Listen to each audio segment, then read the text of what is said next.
મારું નામ હાર્દિક છે. મેં સવારે ગાડી પાર્કિંગ કરી, બરાબર છે. ગાડી પાર્કિંગ કરીને હું ખાતામાં ગયો. એસએમસીની ગાડી ફૂલ સ્પીડમાં આવી અને ગાડીઓ 2-3 ગાડીઓને ભટકાડી. પણ જોતાં એવું લાગ્યું હતું કે ભાઈઓ બધા ભાગાદોડ થઈ ગયા અને ભાઈ પીધેલો હોય છે, હાલતમાં હશે એવું લાગ્યું મને, બરાબર છે.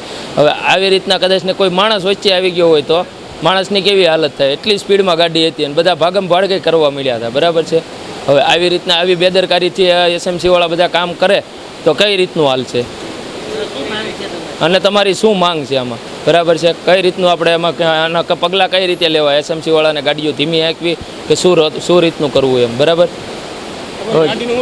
મારી ગાડીને તો આખી પહેલાં પ્રથમ તો કચરો જ કરી નાખ્યો છે. એસએમજી ઓલા આપણે અમિદીપ હોન્ડામાં મેં મૂકીએ છીએ, બરાબર છે. 35,000 થી 40,000નો ખર્ચો કીધો. આખી ગાડી ટોટલ લોસ જ આગળથી બધું કરી નાખ્યું છે. લગભગ 2 થી 3 ગાડીઓ લીધી અડફેટે. સ્પીડ છે બરાબર મારી મિનિમમ 40 થી આજુબાજુ. જોતા તો એવું લાગતું હતું કે ભાઈ ડ્રિંક કરીને જ હાંકતો હશે એમ, કેમ કે એની સ્પીડ જ એટલી હતી કે બધા માણસો ભાગમ ભાગ જ કરવા મળ્યા હતા.